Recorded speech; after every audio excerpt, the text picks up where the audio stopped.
Assalamualaikum warahmatullahi wabarakatuh.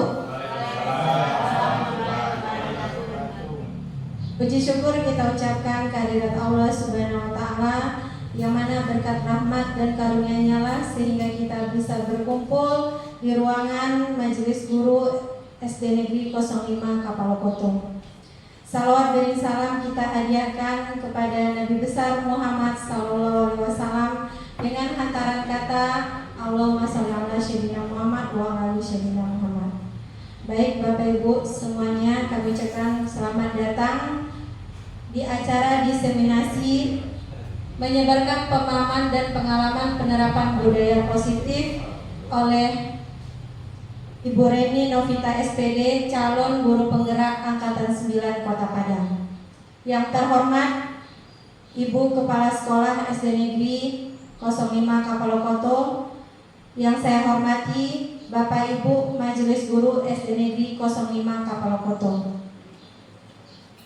Baik Bapak Ibu, adapun susunan acara kita pada siang hari ini, yang pertama pembukaan yang sedang berlangsung, kedua kata sambutan dari Ibu Kepala Sekolah SD Negeri 05 Kapalokoto, yang ketiga penyampaian materi tentang pemahaman dan pengalaman penerapan budaya positif oleh Ibu Reni Novita SPD, kemudian yang ketiga tanya jawab dari Bapak Ibu Majelis Guru, kemudian yang terakhir adalah penutup. Baik, untuk acara kedua kita minta kata sambutan kepada Ibu Kepala Sekolah SD Negeri 05 Kapalokoto. Kepada Ibu disilakan.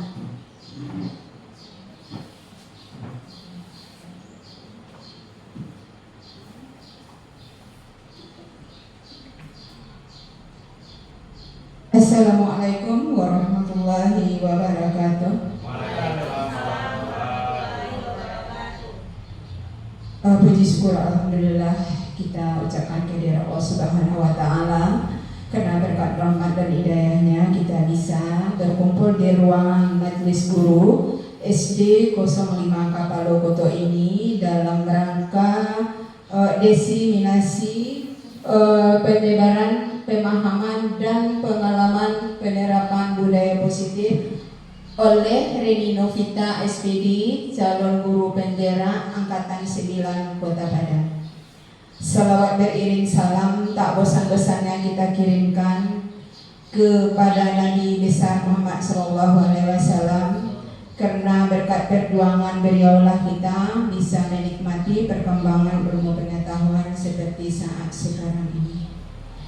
Yang sama-sama kita hormati Bapak Ketua K3S Kecamatan Pauh, yang sama-sama kita hormati Bapak Ibu Majelis Guru SD 05 Kapalokoto yang sempat hadir pada kesempatan ini. Sebagaimana kita ketahui bersama bahwa calon guru penggerak ini mempunyai program seperti adanya pembelajaran daring, lokakarya, dan sekarang adanya diseminasi setiap menyelesaikan modul. Nah, ini merupakan aksi nyata dari setiap modul yang akan selesai dipelajarinya. Nah, pada kesempatan ini kita berharap semoga calon guru penggerak kita ini membawa inovasi pembelajaran di sekolah yang kita cintai ini, dan bisa berbagi dengan teman-teman semua tentang inovasi pembelajaran yang mereka dapatkan. Mudah-mudahan apapun yang mereka dapatkan dalam pembelajarannya nanti bisa melaksanakan aksi nyata yang benar-benar membawa nilai positif bagi sekolah kita. Mungkin itu yang bisa saya sampaikan pada kesempatan ini. Mohon maaf, wabillahi taufiq wal hidayah. Wassalamualaikum warahmatullahi wabarakatuh. Waalaikumsalam warahmatullahi wabarakatuh. Terima kasih kepada Ibu Kepala Sekolah SD Negeri 05 Kapalokoto. Selanjutnya penyampaian materi budaya positif oleh Ibu Reni Novita SPD, calon guru penggerak Angkatan 9 Kota Padang. Kepada Ibu disilakan.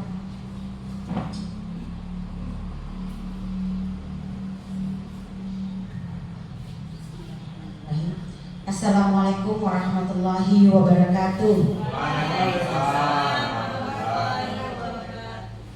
Alhamdulillah, puji syukur marilah sama-sama kita ucapkan kehadiran Allah Subhanahu wa taala, karena pada siang ini kita diberi kesempatan untuk dapat berkumpul di ruangan Majelis Guru SD Negeri 05 Kepalokoto dalam rangka desiminasi untuk menyebarkan pemahaman dan pengalaman penerapan budaya positif, yang mana ini merupakan aksi nyata dari modul 1.4, yaitu tentang budaya positif.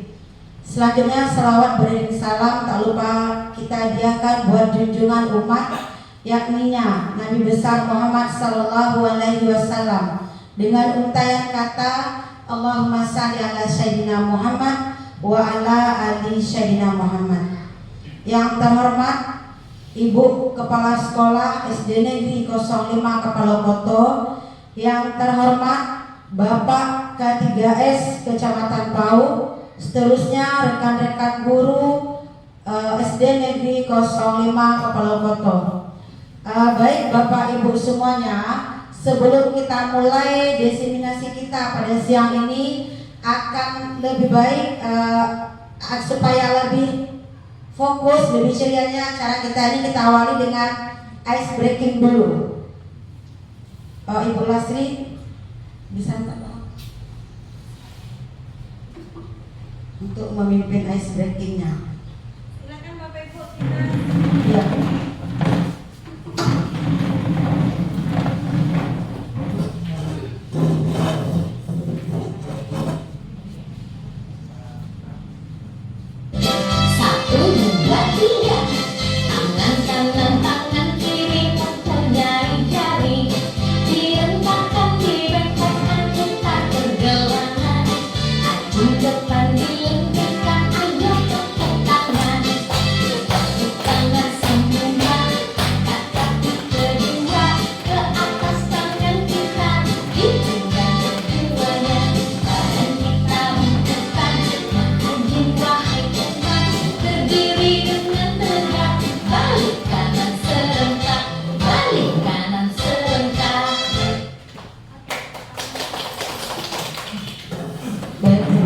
Bapak Ibu, baik, sebelumnya saya mengucapkan terima kasih kepada Bapak Ibu semua yang telah berkenan menghadiri desiminasi saya pada siang hari ini.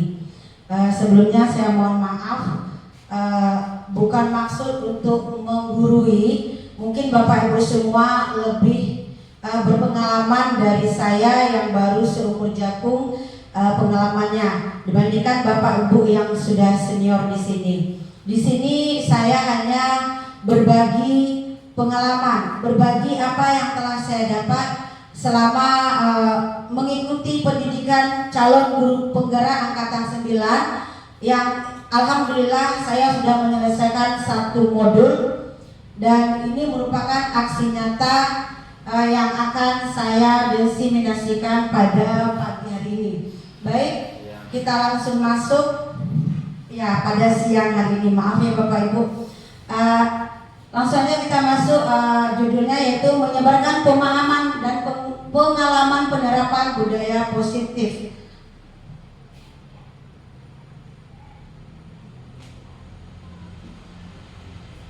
Selamat datang Bapak Ibu guru hebat semuanya.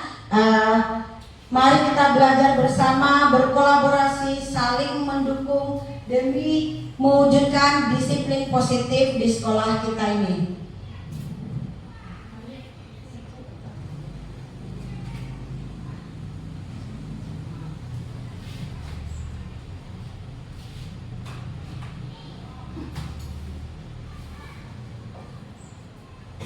Nah Bapak Ibu, untuk siang ini ada 7 konsep utama modul budaya positif yang nantinya akan kita bahas, yang akan kita perbincangkan pada siang ini.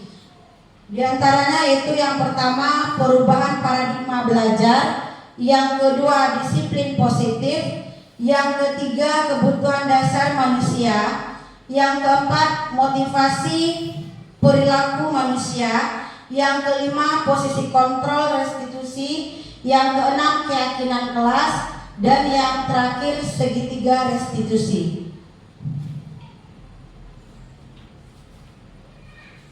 Kita masuk poin yang pertama, yaitu pembelajaran paradigma baru.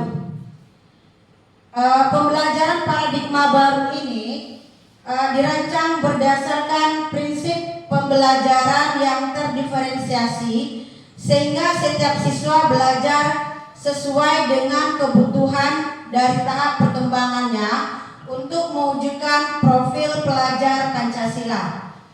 Nah, Bapak Ibu semua, di sekolah kita telah menerapkan kurikulum merdeka, di mana pada kurikulum merdeka kita dituntut untuk memberikan kebebasan kepada peserta didik kita, berbeda dengan paradigma lama yang hanya berfokus, pembelajaran itu berfokus kepada guru saja. Tetapi sekarang kita dituntut untuk pembelajaran dengan paradigma baru, yaitu pembelajaran yang berfokus kepada peserta didik. Di sini kita sebagai guru dituntut untuk menuntun perkembangan peserta didik kita. Sebagaimana filosofi Ki Hajar Dewantara, kita diibaratkan seorang pendidik ini diibaratkan sebagai seorang petani yang menanam padi di sawah. Nah, petani yang menanam padi di sawah, dia hanya mampu merawat padi itu bagaimana dia bisa tumbuh dengan sempurna. Apakah dia mengkondisikan tanahnya agar subur, memelihara padi tersebut agar tidak terserang hama. Kemudian bagaimana padi tersebut bisa tumbuh dengan sempurna. Apa yang perlu dia lakukan? Apakah pupuk dan pengairannya cukup? Nah, itulah yang diibaratkan kepada kita. Begitu pula kita sebagai seorang pendidik, kita hanya menuntun bagaimana anak kita nanti bisa berkembang dengan sempurna. Di saat Pak petani menanam padi, tidak mungkin dia memaksakan saat tumbuh nanti akan tumbuh jagung. Yang ditanam petani padi pasti akan tumbuh padi. Cuman Pak petani di sini bisa mengkondisikan bagaimana padi itu bisa tumbuh dengan sempurna. Begitu juga dengan kita para guru, bagaimana kita dituntut untuk menuntun peserta didik kita agar mereka bisa berkembang sesuai dengan kebutuhannya. Nah, di sini ada 6 profil pelajar Pancasila yang ingin kita wujudkan pada paradigma baru ini. Yang pertama yaitu beriman dan bertakwa kepada Tuhan Yang Maha Esa. Kemudian profil pelajar Pancasila yang kedua yaitu berkebinekaan global, yang ketiga gotong royong, yang keempat kreatif, yang kelima bernalar kritis, yang keenam mandiri. Nah, inilah nanti profil pelajar Pancasila yang akan kita wujudkan, yang akan kita tanamkan kepada murid-murid kita melalui paradigma baru ini.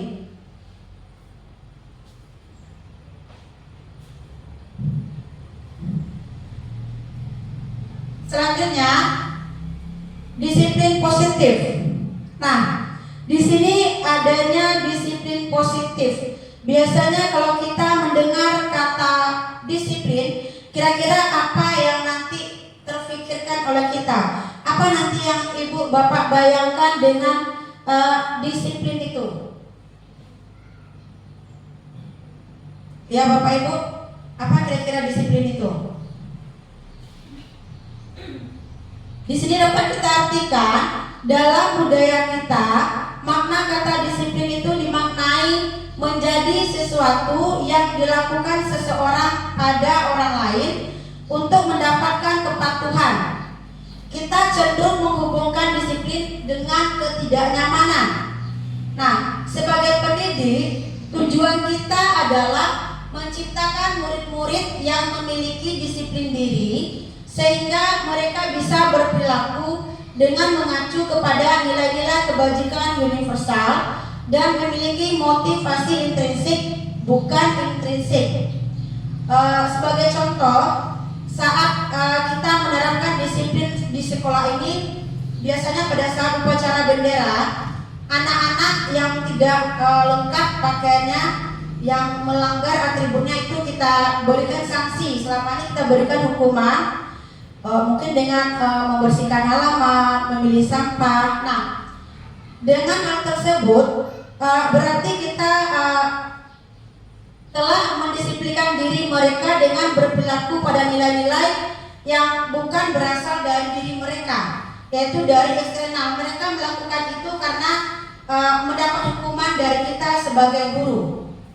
Kemudian, disiplin positif merupakan salah satu cara penerapan disiplin yang bertujuan untuk menumbuhkan kesadaran serta memberdayakan murid untuk melakukan sesuatu tanpa sogokan, tanpa ancaman ataupun tanpa hukuman.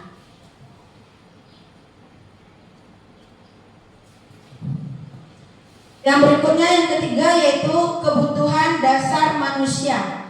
Nah, segala sesuatu yang dilakukan oleh manusia ini itu merupakan semua tindakan manusia yang mereka lakukan itu memiliki tujuan tertentu, yaitu untuk memenuhi kebutuhannya. Kebutuhan manusia yang pertama yaitu kebutuhan untuk bertahan hidup. Nah, untuk kebutuhan bertahan hidup ini termasuk di dalamnya kebutuhan akan makan, akan pakaian, akan tempat tinggal. Itu merupakan kebutuhan untuk bertahan hidup. Mungkin di kelas kita menemui anak kita yang suka jahil, yang terkadang mungkin mereka merebut makanan dari temannya. Nah, saat si anak berebut makanan dengan temannya atau dia mengambil dengan paksa makanan dengan temannya, kita tidak langsung memarahi si anak. Mungkin kita gali dulu. Kalau kita tanyakan ke anak, nanti mungkin dia menjawab, kenapa kamu merebut makanan temanmu? Bu, saya tadi lapar karena saya tidak diberi bekal oleh mama saya dari rumah. Nah, hal tersebut yang dilakukan anak adalah kebutuhan dasarnya untuk memenuhi bertahan hidup. Karena dia lapar, dia makan, makanya dia mau merebut makanan temannya karena tidak dibekali makan oleh mamanya di rumah. Kemudian kebutuhan dasar manusia yang kedua yaitu rasa kasih sayang dan rasa diterima. Nah, mungkin pada saat kita bertanya kepada anak, "Nak, kenapa kamu mengambil merebut makanan temanmu, Nak?" "Iya, Bu. Saya nanti kalau saya ambil makanannya, otomatis dia akan melapor ke ibu. Ibu pasti memanggil mama saya." Nah, kalau kita memanggil mamanya, berarti dia nanti akan ditegur oleh mamanya di rumah. Mungkin yang selama ini dia tidak pernah diperhatikan orang tuanya, maka orang tuanya akan memperhatikannya. Oh, mungkin ini ya kenapa dia sering merebut makanan di sekolah, mungkin karena dia lapar. Nah, makanya orang tuanya nanti akan membekali anaknya dengan makanan. Nah, kebutuhan dasar yang kedua inilah nanti yang ingin dipenuhi anak, yaitu rasa kasih sayang dan rasa ingin diterima. Yang ketiga, penguasaan rasa yang ingin dia tonjolkan. Mungkin nanti saat kita bertanya ke anak, "Kenapa kamu ambil makanan temanmu, Nak? Kenapa kamu rebut makanannya, Nak?" "Gak apa-apa, Bu. Saya cuma pengen tahu aja kalau dia takut gak sama saya. Karena di sini kan saya yang pintar, yang paling kuat di sini." Nah, di situ kebutuhan dasar yang ingin dipenuhi anak adalah yaitu penguasaan terhadap dirinya. Kemudian yang keempat, kebebasan. Nah, contohnya di sini kebutuhan dasar kebebasan yang dimiliki anak yaitu masih saya berikan contoh yang tadi, saat dia merebut makanan kepada anaknya, kita akan bertanya ke anak, pasti dia memberikan jawaban yang berbeda pula nantinya.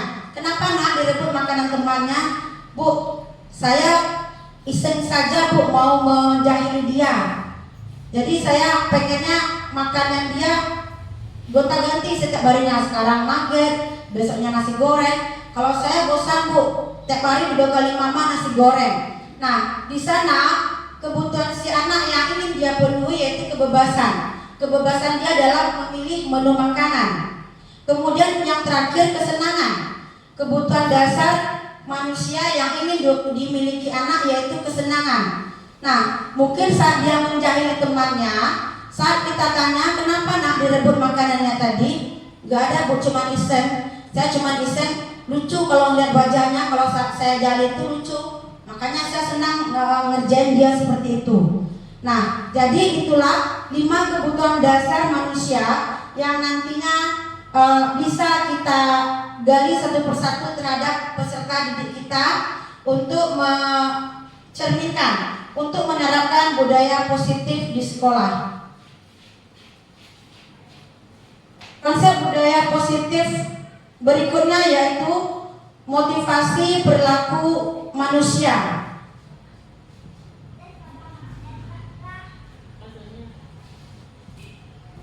Nah, kalau kita mendengar kata motivasi, barangkali apa yang terlintas di pikiran Bapak Ibu semua? Apa itu motivasi? Ya, dorongan. Motivasi merupakan dorongan yang timbul pada diri seseorang secara sadar atau tidak sadar untuk melakukan suatu tindakan dengan tujuan tertentu. Misalkan Bapak Ibu ingin mengikuti CGP angkatan berikutnya, angkatan 11. Apa motivasi dari dalam diri Bapak Ibu semua? Apa motivasi dari motivasi intrinsik dari Bapak Ibu semua untuk dapat mewujudkan keinginannya menjadi seorang CGP angkatan 9, angkatan 11. Nah, begitu juga terhadap peserta didik kita, bagaimana kita memotivasi peserta didik kita untuk melakukan budaya positif. Nah, ini ada beberapa tindakan. Yang pertama, menghindari ketidaknyamanan dan hukuman. Yang kedua, mendapatkan imbalan atau penghargaan dari orang lain. Yang ketiga, menghargai nilai-nilai kebajikan diri sendiri. Nah, pada menghindari ketidaknyamanan dan hukuman, di sini murid melakukan disiplin karena ia takut dihukum. Nah, ini merupakan motivasi dari ekstrinsik dari peserta didik kita. Kenapa? Karena saat kita menghukum dia karena atributnya kurang lengkap, kita suruh dia memilih sampah mungkin. Nah, dari sana muncul motivasinya, nanti kalau saya nggak lengkap, nanti dihukum lagi sama ibu, sama bapak guru untuk memilih sampah. Nah, jadi motivasi mereka untuk disiplin tersebut berasal dari luar dirinya, dari tindakan nanti yang akan diberikan oleh bapak ibunya ketika dia melanggar disiplin tersebut. Yang kedua, karena mendapatkan imbalan atau penghargaan dari orang lain. Nah, di sini murid kita melakukan disiplin karena ia ingin mendapat imbalan. Nah, ini juga merupakan motivasi intrinsik.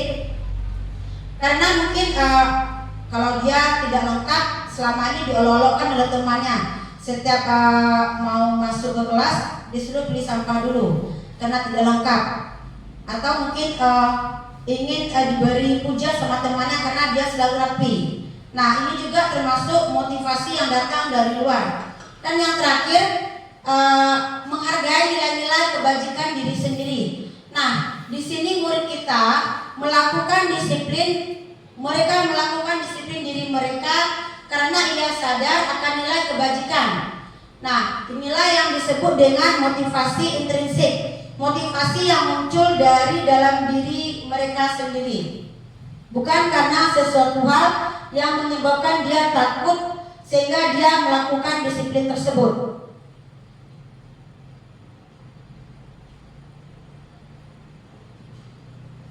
Nah, di sini Bapak Ibu ada konsep disiplin dengan identitas gagal. Ada dua, yaitu ada hukuman dan ada penghargaan.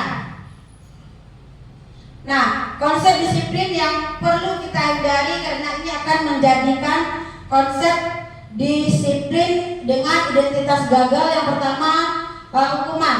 Dengan kita memberikan hukuman, otomatis kita akan menyakiti si anak. Walaupun hukumannya dengan memilih sampah atau membawa bunga, itu akan menyakiti si anak. Mereka akan merasa tidak nyaman. Mereka akan merasa malu karena sering memilih sampah karena tidak menegakkan disiplin. Kemudian akan timbul rasa takut. Saya sekarang nggak lengkap, saya takut pergi sekolah karena nantinya disuruh lagi memungut sampah. Nah, selain itu sifatnya juga memaksa si anak untuk melakukan hukuman yang kita berikan. Kemudian murid menyembunyikan kesalahannya karena dia takut, mungkin karena dia tadi tidak lengkap, dia takut akan diberi sanksi, maka dia bisa berkeliat, ibunya lagi nggak fokus nih, dia bisa lari dari kita dengan cara apapun supaya dia tidak dihukum. Dan kemudian murid menjadi rendah diri karena hukuman yang kita berikan tadi. Setiap hari dia kita hukum terus. Sebelum masuk beli sampah lah, beli inilah itulah. Jadi dia akan merasa rendah diri oleh teman-temannya dari teman-teman yang lain. Kemudian konsep disiplin dengan intensitas gagal yang berikutnya yaitu penghargaan. Di sini dilihat konsep disiplin dengan identitas gagal ini, yang poin penghargaan ini dirasa tidak efektif karena merusak hubungan. Maksudnya merusak hubungan antara guru dan siswa. Mereka cenderung nanti membanding-bandingkan. Kalau sekarang yang piket ibu ini, misalkan yang sekarang yang piket Bu Ayah. Kalau sekarang Bu Ayah yang piket, pasti kita nanti disuruh milih ini karena kita nggak lengkap.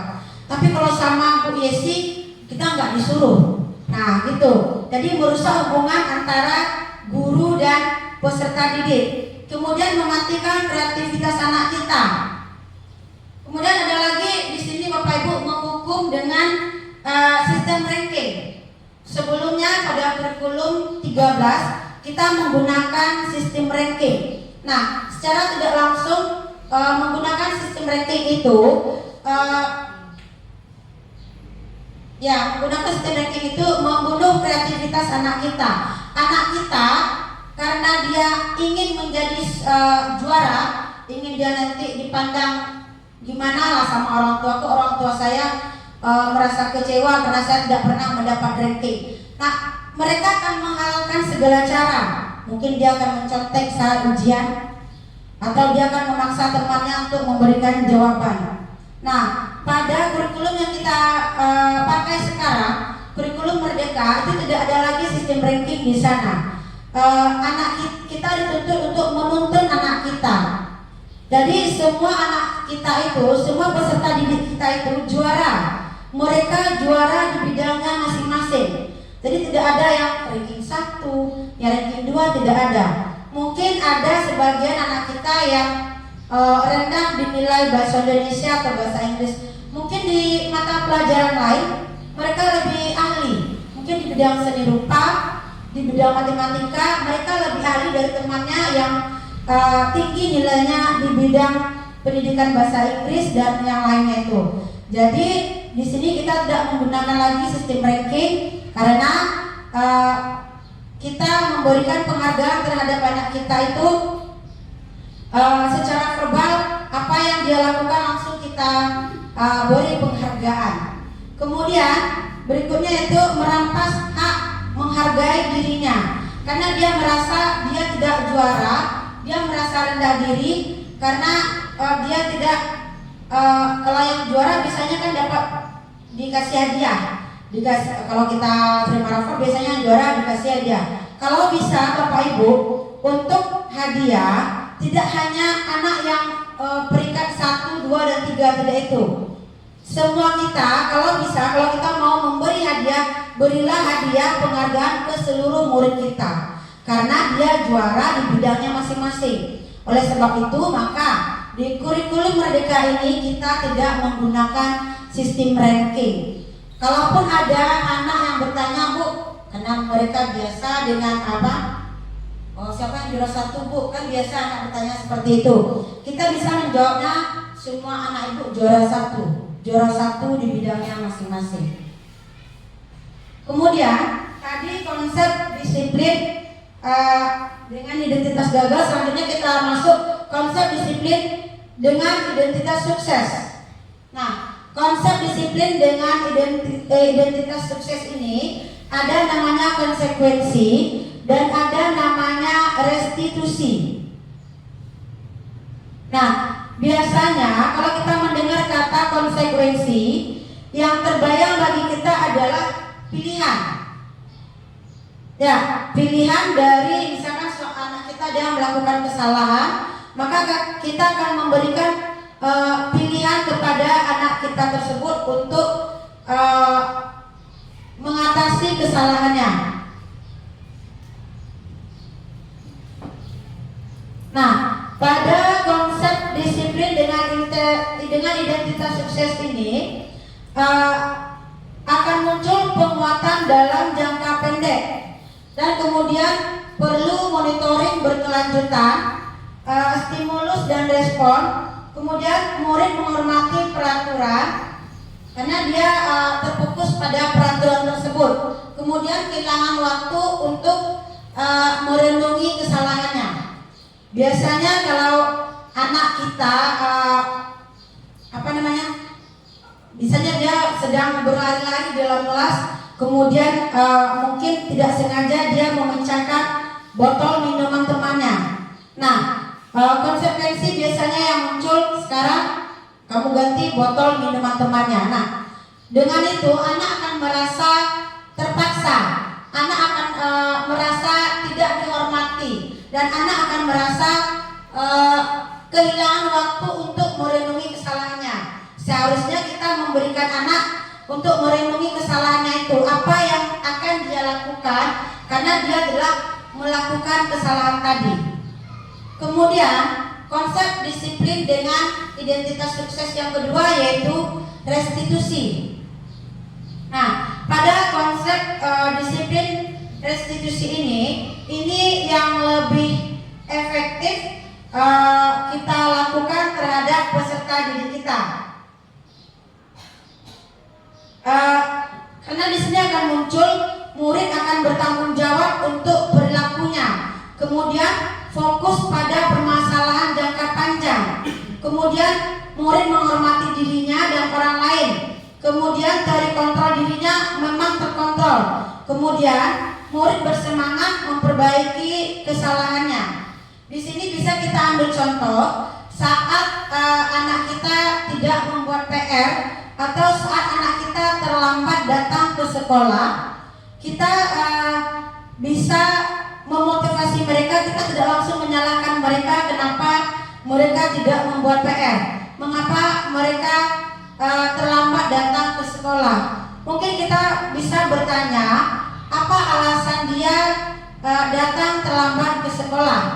Misalkan saya dulu pernah melakukan restitusi ini ke kelas 4 pada saat anak saya tidak membuat PR yang saya berikan. Nah, di sini saya bertanya alasannya, kenapa kamu tidak membuat PR yang ibu kasih? Nah, kemudian si anak menjawab, maaf bu, kemarin saya membantu ibu membersihkan rumah, karena kecapean akhirnya saya tertidur dan akhirnya lupa buat PR bu. Nah, itu alasan dari mereka. Setelah dia memberikan alasan, kemudian kita tanyakan ke anak, kira-kira keyakinan kelas apa yang perlu dia tingkatkan dari kesalahan yang dia buat. Nah, si anak dia akan menjawab keyakinan kelas yang bertanggung jawab bu.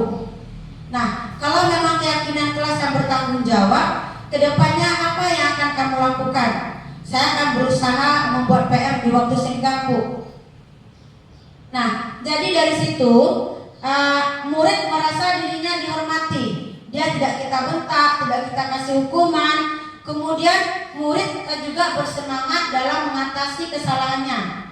Begitu juga saat siswa datang terlambat ke sekolah, kita bisa menanyakan alasannya kenapa dia terlambat ke sekolah. Ini juga pernah saya terapkan di kelas kelas 4 terlambat, saya menanyakan kenapa kamu terlambat datang ke sekolah. Dia menjawab karena dia ketiduran karena lupa menyetel alarmnya. Saya lupa Bu menyetel alarm saya saat mau tidur. Jadi saya bangunnya kesiangan.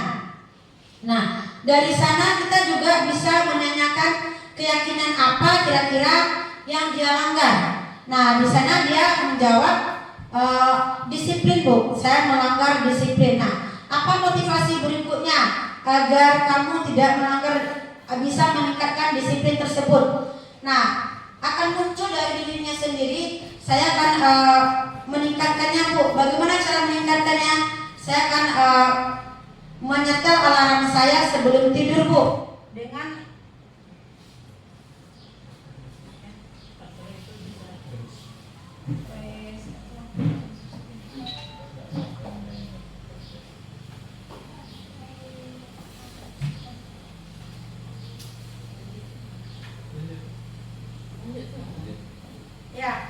dari situ dia akan bisa melakukan sesuatu yang tumbuh dari dirinya sendiri. Besok Bu saya akan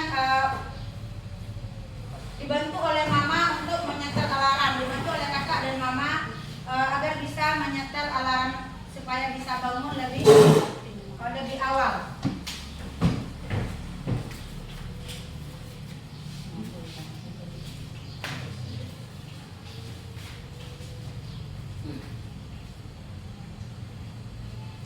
Berikutnya yaitu konsep disiplin dengan pendekatan restitusi. Sebuah cara menanamkan disiplin positif pada murid kita. Nah, di sini ada pendekatan restitusi dan ciri-ciri restitusi.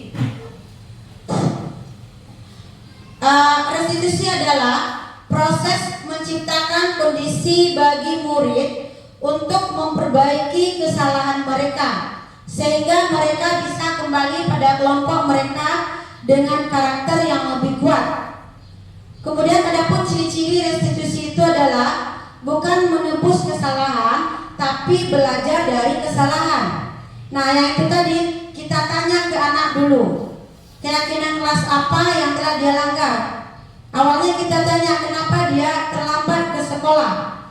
Kemudian keyakinan kelas apa yang telah ia langgar. Kemudian memperbaiki hubungan. Kemudian sifatnya tawaran, bukan paksaan. Nah, kita tanya ke anak, apa yang bisa membantu kamu agar kamu tidak telat lagi ke sekolah? Saya akan minta bantuan ke mama Bu, saya akan minta bantuan ke kakak Bu untuk menyetel alarm supaya saya bisa bangun lebih awal, saya bisa bangun lebih pagi. Nah, kemudian ciri-cirinya yang keempat, menuntun untuk melihat ke dalam diri. Yang kelima, mencari kebutuhan dasar yang mendasari tindakannya. Yang keenam, fokus pada karakter bukan tindakan. Dan yang terakhir, menguatkan dan fokus pada solusi. Nah, jadi pada restitusi ini kita tidak menghukum anak, kita membantu anak mencari jalan keluar dari kesalahan yang telah dia lakukan.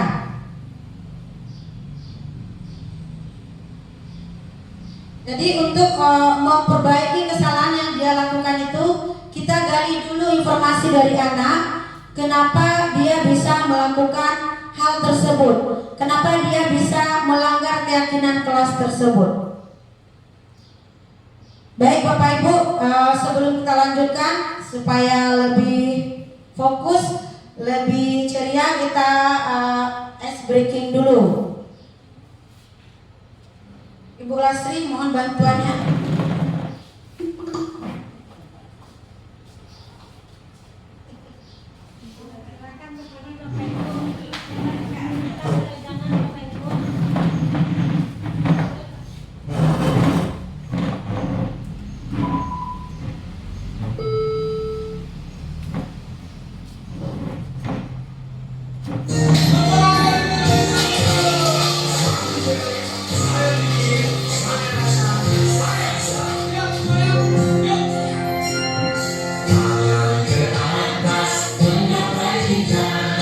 Tangan ke samping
Terima kasih Bapak Ibu.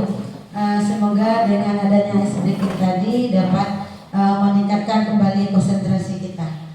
Baik, kita lanjutkan.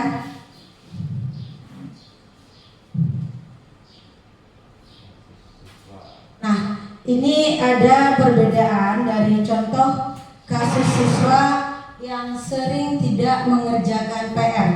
Nah, di sini ada kita memberikan hukuman, ada memberikan konsekuensi, dan ada kita sebagai guru memberikan restitusi.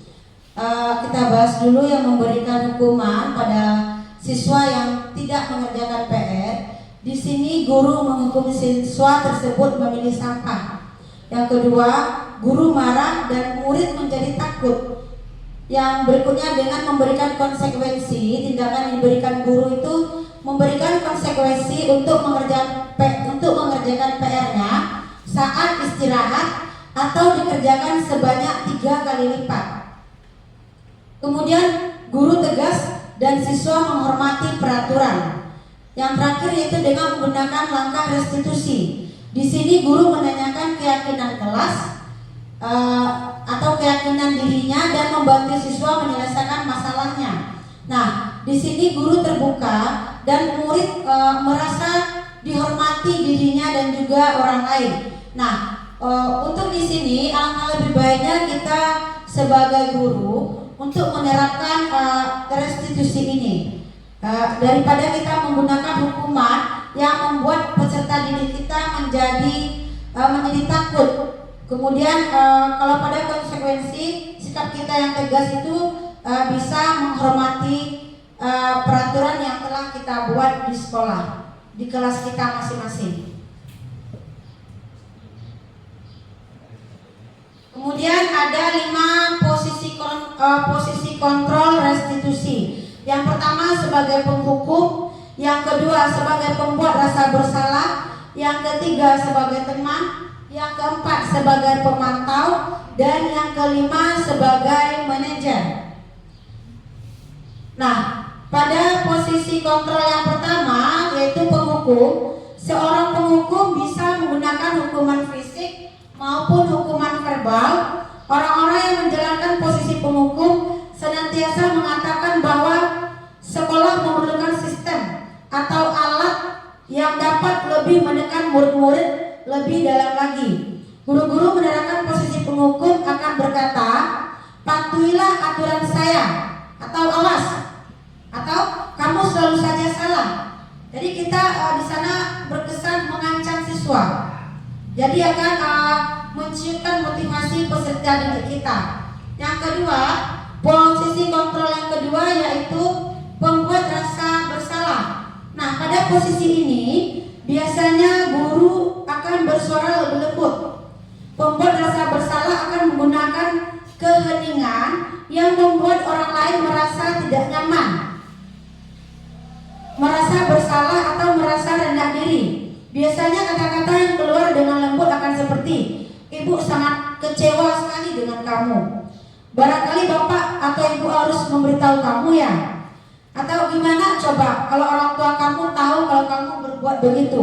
Jadi akan membuat anak merasa bersalah dengan kalimat-kalimat yang kita ucapkan kepada peserta didik kita. Berikutnya posisi kontrol institusi yang ketiga, teman. Nah, guru pada posisi ini tidak akan menyakiti murid, namun akan tetap berupaya mengontrol murid melalui persuasi. Posisi teman pada guru bisa negatif ataupun positif. Nah, positif di sini berupa hubungan baik yang terjalin antara guru dan murid. Guru di posisi teman menggunakan hubungan baik dan humor untuk mempengaruhi seseorang. Mereka akan berkata, ayo bantulah demi bapak nak, atau ayo bantulah demi ibu nak. Kalau kamu tidak mau mengerjakannya, kalau kamu ribut terus, nanti ibu akan dimarahi kepala sekolah. Itu contohnya kalau guru menggunakan posisi kontrol sebagai teman. Kemudian, ayo ingat tidak bantuan yang bapak berikan selama ini? Ingat tidak bantuan yang ibu berikan selama ini? Ya sudah, kali ini tidak apa-apa, nanti ibu bantu bereskan. Kemudian posisi kontrol yang keempat yaitu pemantau. Pada posisi kontrol pemantau, yaitu berarti kita sebagai guru mengawasi. Pada saat kita mengawasi, kita bertanggung jawab atas perilaku orang-orang yang kita awasi. Posisi pemantau berdasarkan pada peraturan-peraturan dan konsekuensinya. Dengan menggunakan sanksi atau konsekuensi, kita dapat memisahkan hubungan pribadi kita dengan murid.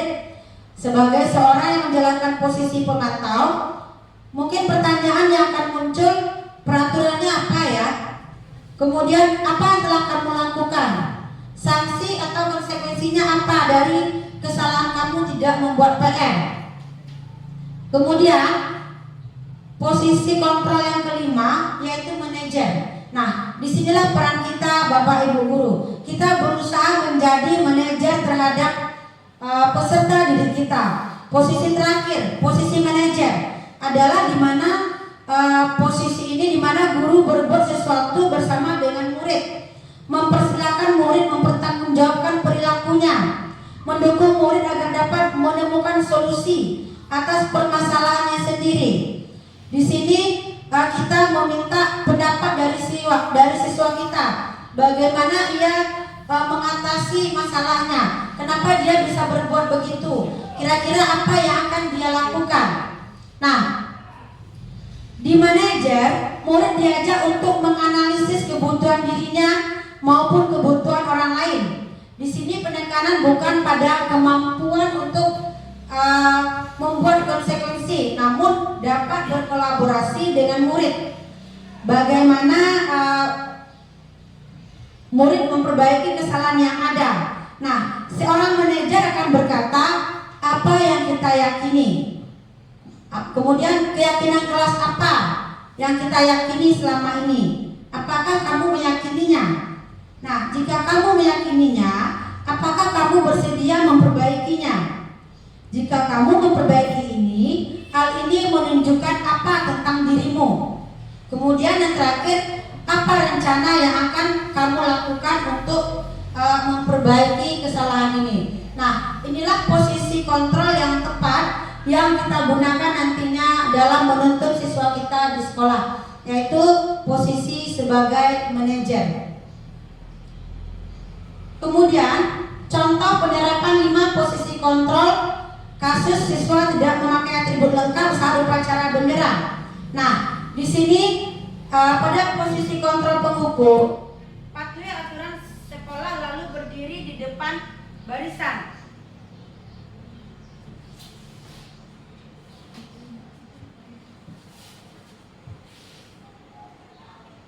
Kemudian pada posisi kontrol berikutnya, membuat rasa bersalah. Nah, berapa kali ibu guru harus memberitahu kamu, bu guru kecewa sama kamu? Yang ketiga, posisi kontrol sebagai teman. Ayolah yang tertib buat bu guru. buat guru bangga. Kali ini tidak apa-apa, kamu salah. Kemudian posisi kontrol sebagai pemantau, kamu sudah melanggar apa peraturan dan konsekuensinya. Dan yang terakhir sebagai manajer, apakah kamu tahu kesalahanmu? Kira-kira bagaimana kamu memperbaiki kesalahan ini? Nah, berikutnya yaitu keyakinan kelas. Nah, mengapa keyakinan kelas? Mengapa tidak peraturan kelas saja? Mengapa kita memiliki peraturan tentang penggunaan helm pada saat mengendarai kendaraan roda 2 atau motor? Kemudian mengapa kita memiliki peraturan tentang penggunaan masker dan mencuci tangan setiap saat?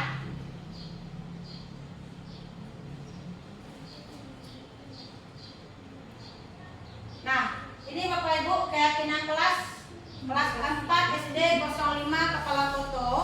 Dan di sini kami menyusunnya bersama-sama dengan siswa, yaitu ada 8 keyakinan kelas. Yang pertama disiplin waktu, yang kedua belajar dengan antusias, semangat dan percaya diri, yang ketiga saling menjaga kebersihan dan keindahan, yang keempat saling menghormati sesama, yang kelima saling membantu dan bekerja sama, yang keenam menghargai guru atau teman yang sedang berbicara, yang ketujuh selalu menerapkan 5S, yaitu senyum, salam, sapa, salam, sopan dan santun. Yang kedelapan, gemar membaca dan menulis sebagai budaya literasi. Ini adalah keyakinan kelas yang telah saya buat di kelas 4. Dan ini Bapak Ibu kegiatan saat membuat keyakinan kelas di kelas 4. Guru bersama siswa membuat keyakinan. Bapak Ibu bisa lihat di layar, yaitu awalnya kami berdiskusi tentang peraturan yang ada di sekolah kita ini. Kemudian merumuskan peraturan menjadi sebuah keyakinan.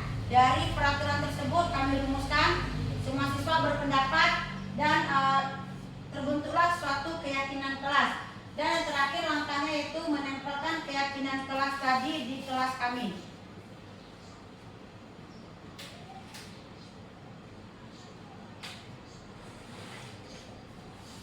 Kemudian bagaimana pembentukan keyakinan kelas? Nah di sini pembentukan keyakinan kelas itu bersifat lebih abstrak daripada peraturan. Kemudian sedikit saja agar mudah diingat. Jadi tidak perlu kalimatnya panjang-panjang, kalimatnya simpel agar anak mudah mengingatnya. Kemudian berupa pernyataan universal, pernyataan yang umum, yang biasa didengar oleh anak-anak. Kemudian sesuai dengan kondisi kelas, agar sekolah sesuai dengan kondisi kelas dan sekolah agar mudah diterapkan. Kemudian dibuat dalam bentuk positif. Dan yang terakhir, semua warga kelas atau warga sekolah dilibatkan saat membuat keyakinan kelas. Jadi keyakinan kelas itu kita buat bersama peserta didik kita di kelas. Masing-masing peserta didik mengeluarkan pendapatnya. Oleh sebab itu kita menggunakan bahasa yang universal, biasa yang umum agar mudah diingat oleh peserta didik kita.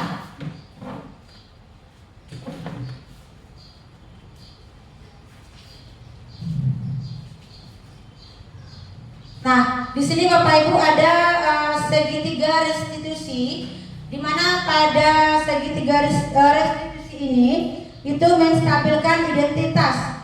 Kita semua akan melakukan hal yang terbaik yang bisa kita lakukan. Kemudian pada validasi tindakan yang salah, semua perilaku itu memiliki alasan dan menanyakan keyakinan. Kita semua memiliki motivasi internal terhadap keyakinan kita tersebut.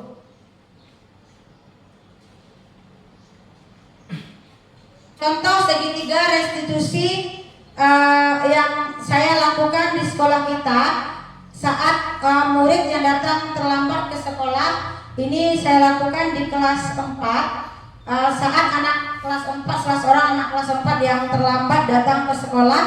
Nah, di sana saya menggunakan poin segitiga restitusi. Saya tidak memarahi siswa tersebut. Saya awalnya menanyakan alasan kenapa dia terlambat, kemudian menanyakan keyakinan kelas mana yang telah ia langgar dan memecahkan bersama siswa kira-kira apa yang bisa ia lakukan dari kesalahan dia tersebut. Ini Bapak Ibu.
Nah, itulah Bapak Ibu yang telah saya lakukan di kelas.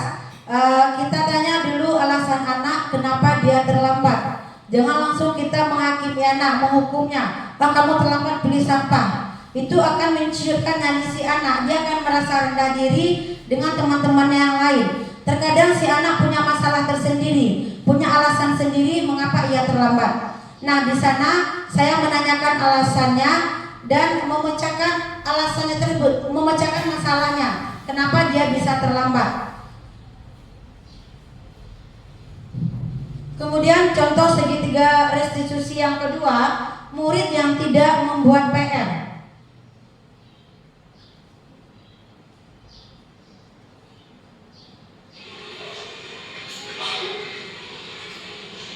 Apa yang sedang kamu kerjakan, Bagi? Kamu tidak membuat PR dengan kita. Kamu kayak begitu. Oke, tidak mengerjakan PR matematika saja.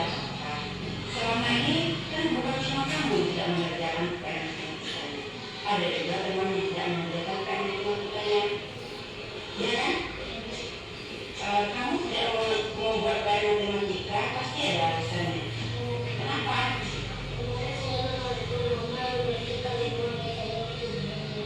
Jadi kamu tidak membuat PR karena kemarin kamu membantu mama membersihkan rumah, terus kecapean dan ketiduran. Terus, tapi kamu tidak terlambat karena kamu ke sekolah, bangun tidak kesiangan. Kira-kira karena dosen tidak membuat PR matematika, keyakinan kelasnya bagaimana enggak? Bertanggung jawab. Menurut Gavin, keyakinan kelas bertanggung jawab itu mungkin tidak. Nah, kalau ini kira-kira bedanya apa yang akan Gavin lakukan agar Gavin tidak melanggar keyakinan kelas yang bertanggung jawab itu? Bertanggung jawab dalam apa? Mengerjakan PR-nya. Kan dengan melakukan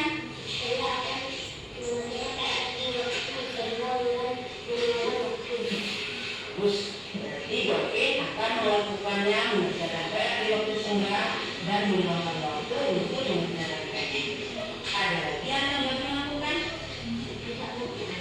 Terus kalau gitu silakan duduk dan kita kembali lakukan pembelajaran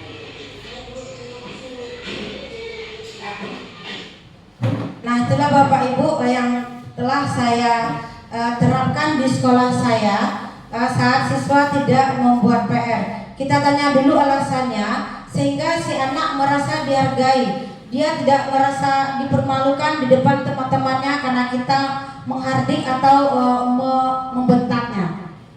Nah, dalam penerapan program disiplin positif, hendaknya guru memiliki standar kepribadian, profesional, dan sosial yang baik, di mana guru mampu berefleksi pada posisi kontrolnya saat ini.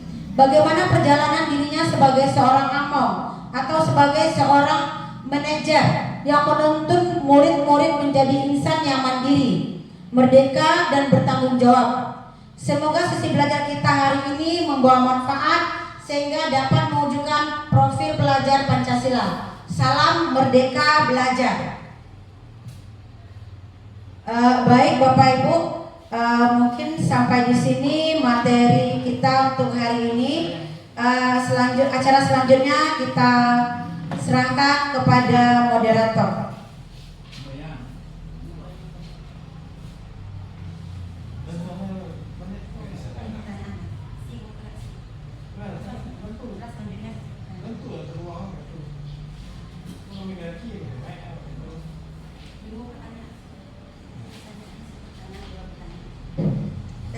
Yang acara selanjutnya yaitu sesi pertanyaan. Buka 2 pertanyaan. Yang pertama,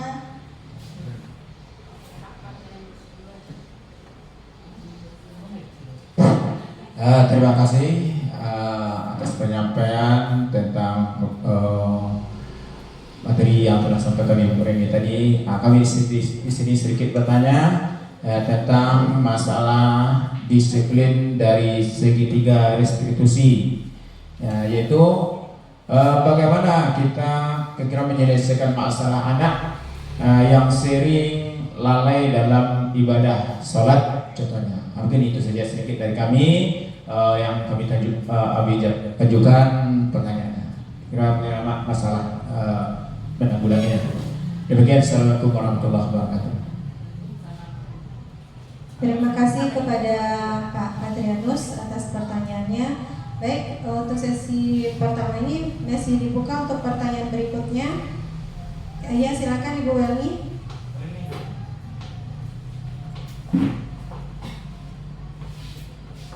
Assalamualaikum warahmatullahi wabarakatuh.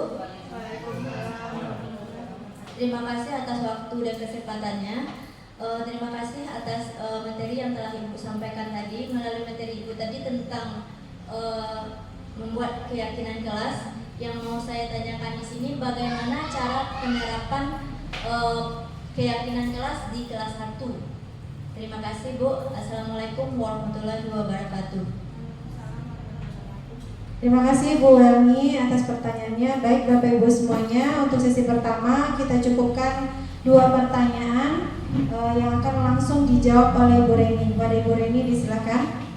Ya, baik, atas pertanyaan yang diberikan oleh Bapak Patrianus dan Bu Welni, saya akan coba menjawab pertanyaan dari Bapak Patrianus dulu ya, yaitu bagaimana dengan anak kita yang sekarang itu bagaimana kita menerapkan posisi kontrol kita terhadap anak kita yang lalai dalam ibadahnya, terkhusus ibadah sholat yang bagaimana kita lihat di sekolah kita ini. Terkadang pas saat pulang, sholat dulu ya nak, baru pulang.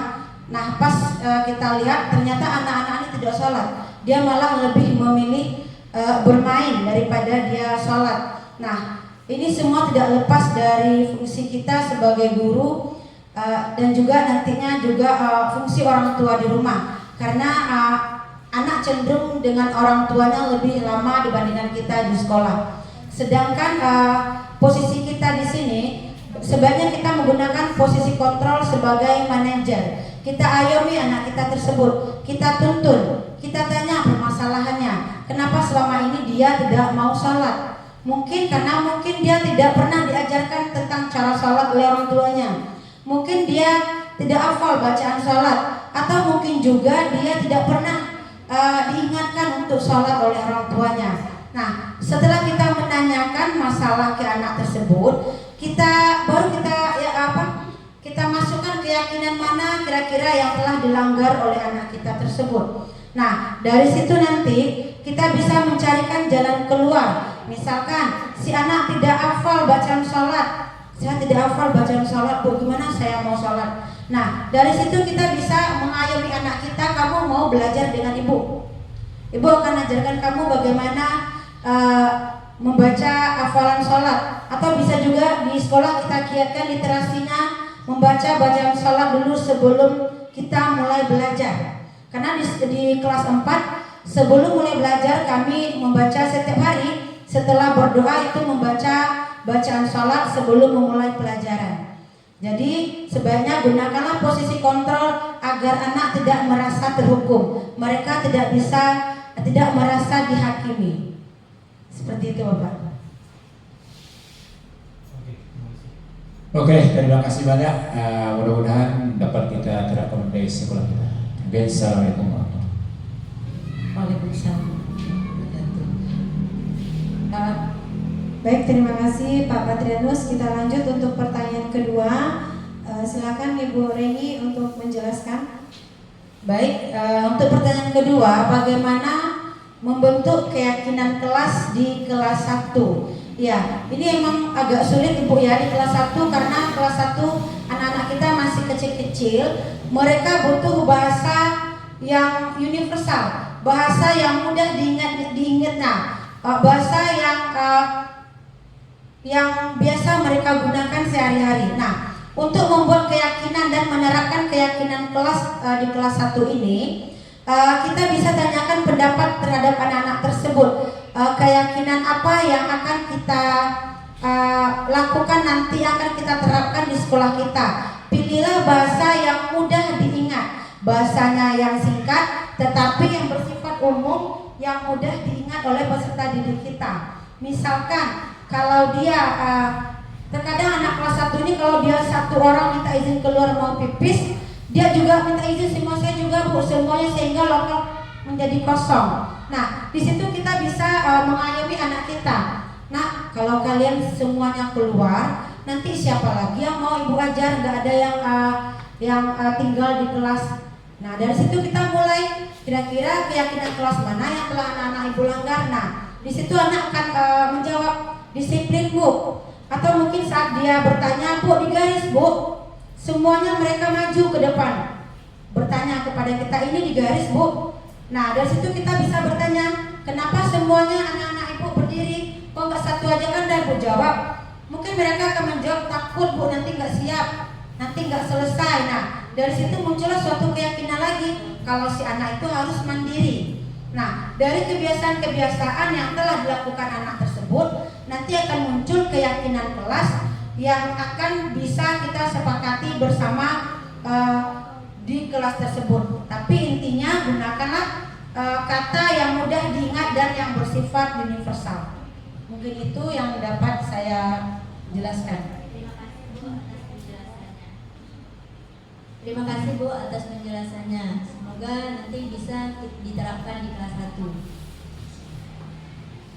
Baik, terima kasih Bu Elmi. Baik, untuk sesi kedua masih kita buka kepada Bapak Ibu. Disilakan kalau masih ada yang ingin dipertanyakan atau berupa saran juga boleh.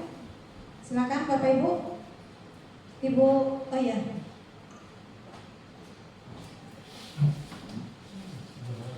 Terima kasih. Baiklah, berdasarkan materi yang Ibu berikan tadi, yaitu tentang konsep disiplin dengan identitas gagal. Salah satunya tentang penghargaan. Adapun pertanyaan yang saya sampaikan itu adalah penghargaan seperti apakah yang boleh kita berikan kepada siswa. Terima kasih. Baik, saya akan coba menjawab pertanyaan dari dari Ibu Nurhayati tentang penghargaan yang bagaimana kan gitu yang akan kita berikan kepada siswa kita. Di sini Bapak Ibu, saya tidak melarang Bapak Ibu untuk memberikan penghargaan terhadap peserta didik kita. Penghargaan di sini maksudnya seperti ini Ibu ya. Penghargaan berupa penghargaan verbal. Saat anak maju ke depan kelas untuk melakukan sesuatu, berikanlah pujian. Ya, bagus sekali. Walaupun anak yang dilakukan atau yang dijawab oleh siswa kita itu salah, kita tetap memberinya pujian, karena itu akan memotivasi mereka untuk ke arah yang lebih baik.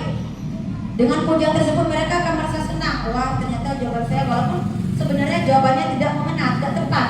Jadi berikanlah penghargaan berupa penghargaan verbal secara langsung. Kalaupun Bapak Ibu memberikan penghargaan berupa hadiah, di sini kalau berupa hadiah diharapkan semua siswa diberi hadiah, tidak hanya satu siswa, karena akan menciutkan nyali teman-temannya yang lain. Mereka akan merasa rendah diri ketika mereka tidak mendapat hadiah dari Bapak Ibu semua. Jadi intinya berikanlah penghargaan, tapi yang terpenting penghargaan itu berupa penghargaan yang bersifat verbal. Mungkin itu jawaban dari saya. Terima kasih Bu atas penjelasan dari Ibu tadi. Semoga kita semua, kami sebagai pendidik dapat melaksanakannya pada waktu yang ditentukan. Ya, terima kasih. Assalamualaikum warahmatullahi wabarakatuh.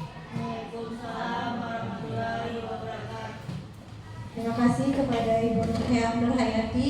Bagaimana Bapak Ibu semuanya? Apakah masih ada yang ingin ditanyakan? Baik, luar biasa sekali untuk kegiatan kita pada siang hari ini. Kita berikan aplaus untuk Ibu Reni Mahfudah SPD, calon guru penggerak Angkatan 9 Kota Padang. Baik, Bapak Ibu semuanya, kegiatan kita pada siang hari ini sama-sama kita mengucapkan hamdalah, alhamdulillahirabbil alamin. Mudah-mudahan ilmu yang diberikan oleh Ibu Reni bisa kita laksanakan, bisa kita terapkan, terutama di sekolah yang kita cintai ini, untuk peserta didik kita semuanya yang merupakan generasi emas dan calon pemimpin masa depan. Baik, saya akhiri. Assalamualaikum warahmatullahi wabarakatuh.